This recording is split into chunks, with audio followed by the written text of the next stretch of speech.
I have a new girlfriend, and I'm going to live with her.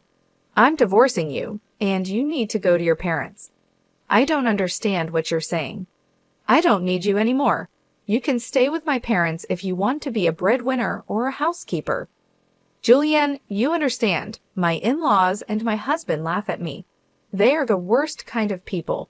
But for me, it's better this way, so you all need to leave. My name is Julianne, and I am a 35-year-old office worker. I have spent my whole life working. After graduating from college, I started working for a major company.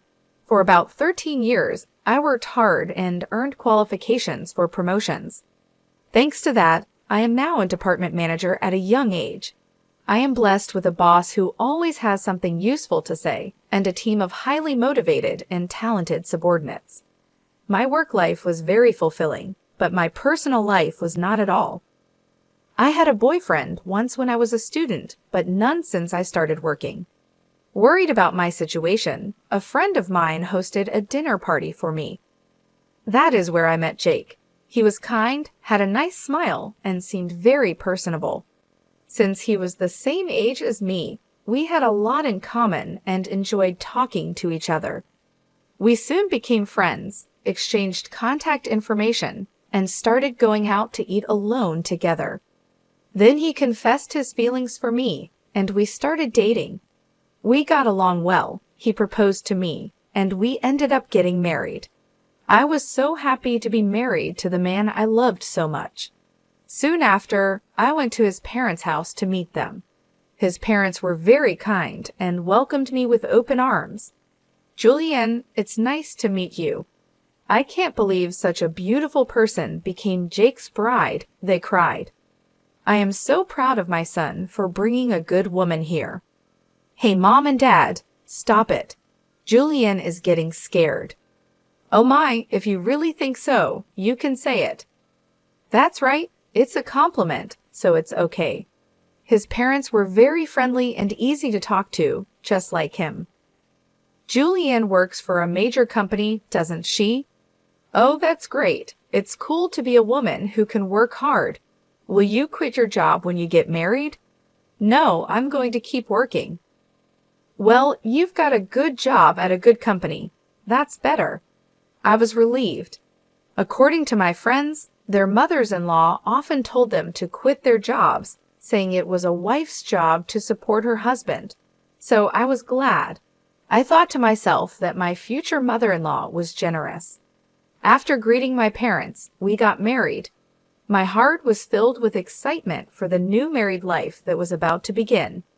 My husband moved into the house I was living in, and we started our new life together. I was very happy to be newlyweds with my husband, whom I loved very much. I was happy to be at home with him all the time and to have him home when I came back from work. 8 months into our life together, my husband said he had something he wanted to discuss with me. If you don't mind, I'd like you to live with my father and mother. What do you mean, live together? Yes, they are getting old, and I am worried about many things. I see. I can certainly understand how my husband feels. My parents are about the same age as my husband's parents, but my brother and his wife are currently living with them, so I have nothing to worry about. However, my husband is an only child, so it is understandable that he is concerned about his parents. Does this mean we are living with my in-laws? Yes, it would. But do they have a room available for us? They use every room for some reason or another. About that, if you like, I think it would be a good idea to renovate my parents' house and make it a 2-family house. 2 families. Yes, if we do that, it will be much cheaper than buying a new house. We can live in a beautiful and spacious house while still maintaining our privacy, right? I see. I thought it was an attractive idea. My in-laws are kind people, and if we live in 2 houses, it won't be as stressful. Yes, that's fine. Really? Thank you. My mom and dad will be so happy. I was happy to see my husband so happy. Later, my in-laws came to visit us, and both of them were very grateful. I even thought that with such a kind and cheerful family, I wouldn't mind not having two households. Soon after, my husband and I discussed remodeling my in-laws' house. The cost would be around $200,000. As we were discussing it, my husband made a surprising remark. Actually, I have a favor to ask you. Can you pay for the remodeling? What do you mean? The full amount? Yes. Why? My husband looked very uncomfortable. Actually, we are in debt. I was shocked. Neither my husband nor my in-laws had ever mentioned this when we were dating or when we got married. How much debt do they have? About $250,000. What? I thought it would be a few tens of thousands of dollars, but I was surprised at the amount. I ended up shouting out loud. It wasn't so bad at first, but it gradually grew. Even if I tried to pay it back, I couldn't. My parents are already living on a pension, and the debt is getting bigger and bigger. I see. I couldn't hide my surprise and upset at the sudden revelation. I had no idea that my in-laws owed such a large sum of money. Julianne, I need a favor. Will you help me pay off my father and father-in-law's debt? They can't afford it anymore, and I don't make a very good salary either.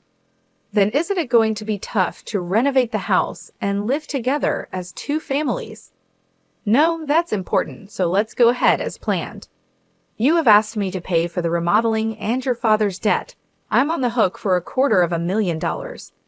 I know I'm talking about difficult things, but I want to take care of my life with you, Julianne, and I want to protect my mom and dad.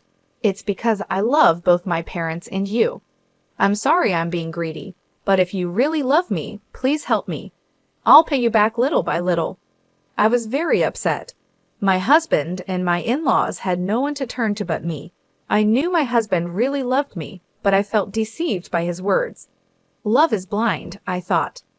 Okay, I'll pay for it, I agreed. My husband said, "Thank you so much," and shook my hand. He told my in-laws, and later they came to our house to apologize. My mother-in-law even cried tears of joy. I have to do my best from now on, I thought. I had to take over my in-laws' debt and was determined to do it. Although I had some savings, I was afraid to pay it all at once, so I decided to pay $60,000 from my savings and then the rest in installments. My in-laws joined us to discuss the repayment.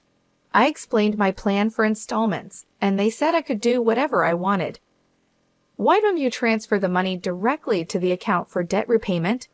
We're not very good at managing money, and I'm a little afraid to transfer a lot of money, my husband said. My in-laws nodded. It would be time-consuming for me to transfer the money to my in-laws' account, and then for them to transfer it to their repayment account. Since it was a large sum, I didn't want the money to get lost in the process, so I agreed to transfer it directly. Once the conversation was settled, my in-laws looked very relieved. Now we don't have to be afraid of the monthly debt collection. It's been really scary. Dad and Mom, you should thank Julianne properly. Well, I can't tell you how many times I thanked you. I can't thank you enough. Thank you so much. I'm so glad Julianne became his wife. No, I said. I was happy that my in-laws were happy. However, I felt a little uncomfortable because I thought they might see me as just a money source. Even though I felt a bit bad, I wanted to take care of my beloved husband's family. With that in mind, I began to make the payments, and we remodeled our house, making it a two-family home. We started living together in a beautiful and spacious house. My in-laws were very happy, and my husband's eyes lit up at the new house. I enjoyed cooking in the new kitchen and was glad we did the remodeling. It was more convenient and closer to work, which shortened my commute and gave me more free time. I could use that time to study. I worked hard every day to pay off the debt. However, something bothered me. My husband did not help pay off the debt at all. When I told him about my in-laws' debt, he said he would help, but he never paid anything from his own paycheck. When I asked him about it, he said his salary was not enough. I asked to see his pay stubs, but he refused, so I didn't know how much he earned. I worked hard for about a year to pay off the debt. One day, my in-laws asked how much money was left to repay. If it's been a year, you haven't paid back that much, right? Well, we've paid back about $60,000 this year, so the remainder is roughly $180,000. My in-laws were extremely surprised. What? You paid back that much, Julianne? That's amazing. At this pace, you'll finish paying off the loan in about 5 years. If I work hard, I'll be able to pay it off, I replied. Thank you so much, my in-laws said, crying and happy. Seeing them so happy made all the hard work worth it. A few days later, I faced an unexpected situation. I had to work overtime, so I told my husband I would be home late. However, the work went smoothly and we finished on time. I hurried home, planning to cook dinner for my husband. When I opened the front door, I saw my in-laws' shoes. Oh, my in-laws are here, I thought.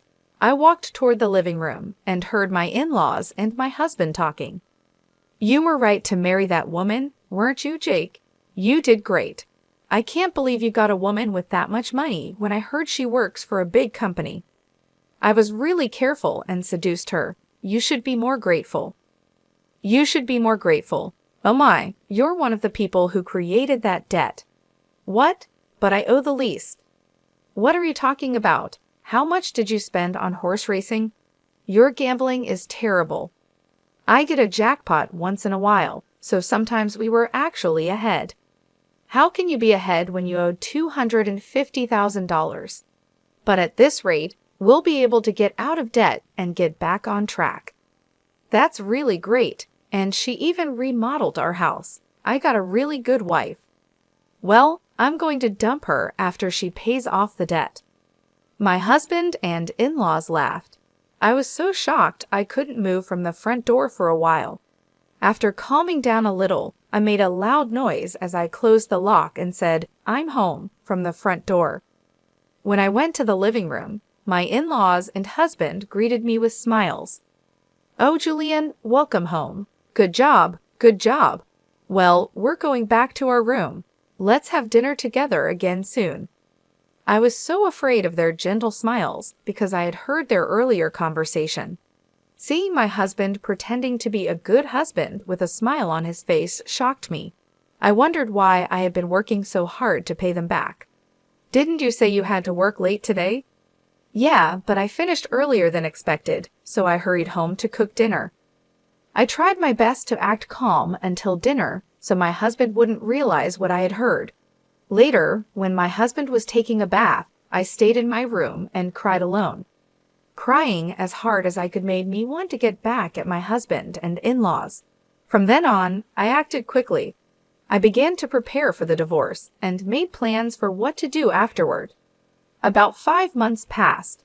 I pretended to be happy and told my husband that I had paid off my in-laws' debt. My husband's eyes widened. What? You paid off the debt? That $250,000? That was supposed to take roughly 5 years, right? Actually, I have quite a bit of money saved up, but I was afraid to pay it off all at once. So I started taking out a little bit from my salary and savings.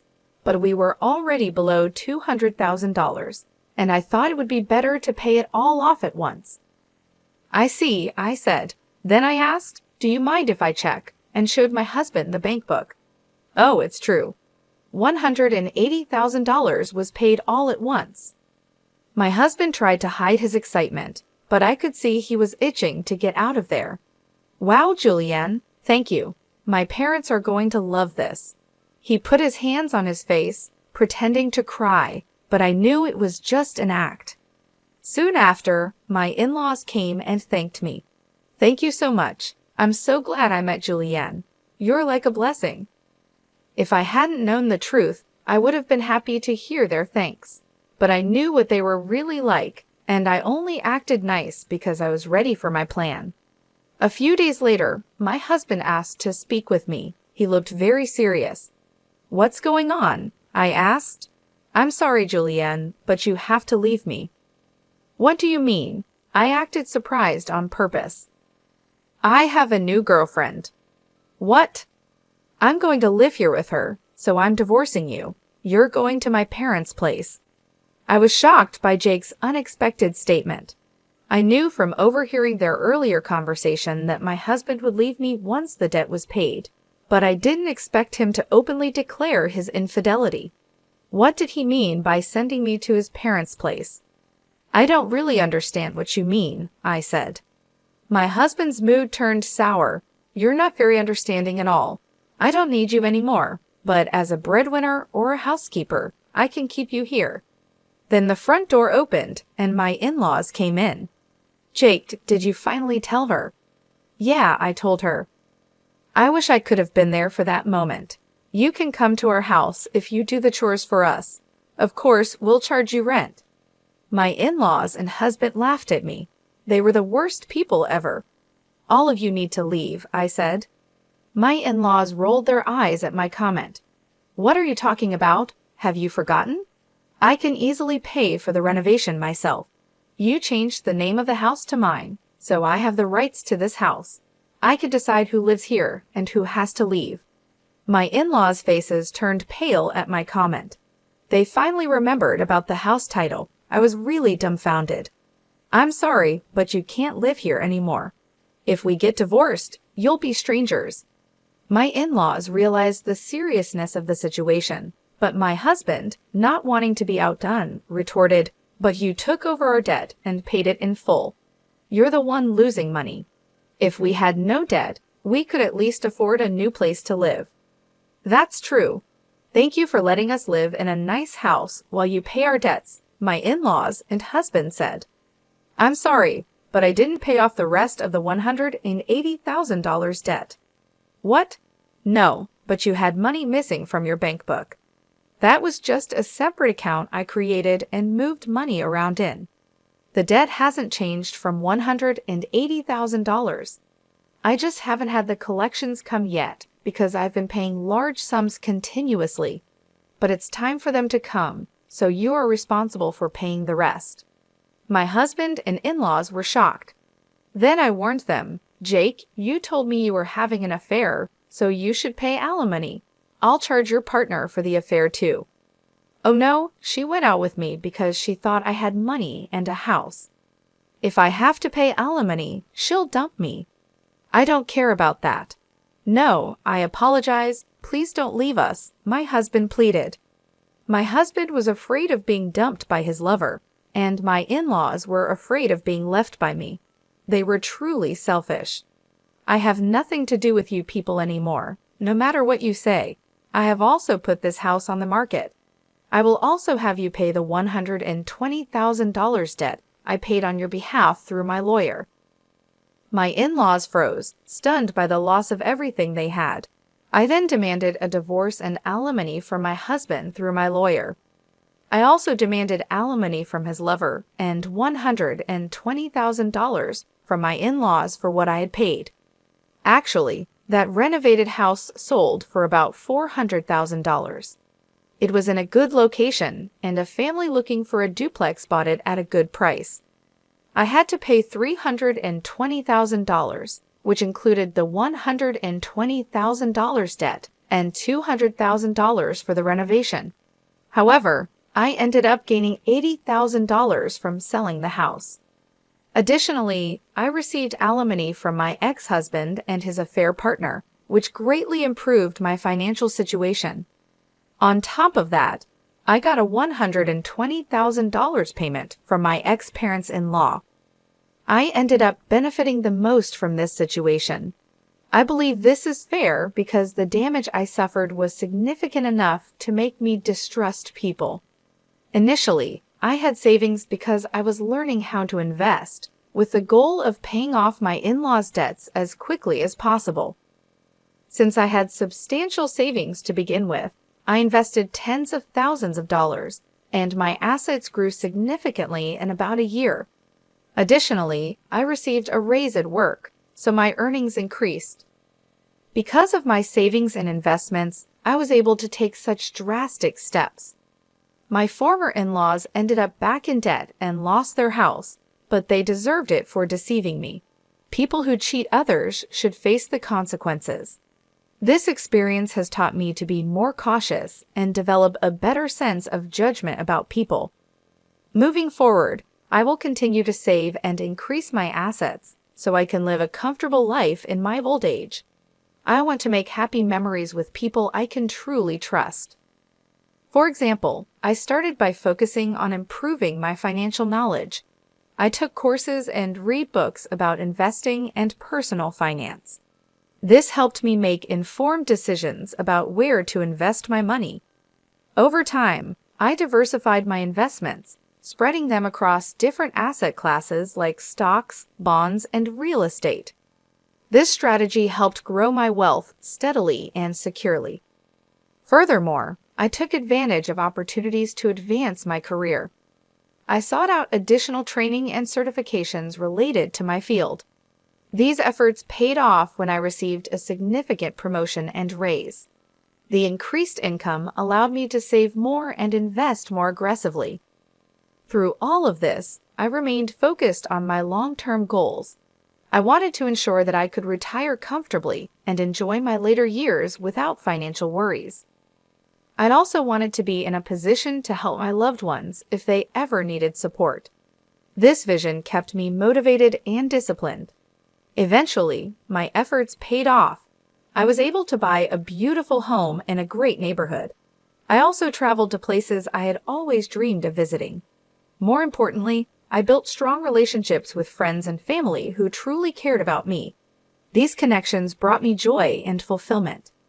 Looking back, I realized that the challenges I faced with my ex-husband and in-laws taught me valuable lessons. They pushed me to become more self-reliant and financially savvy.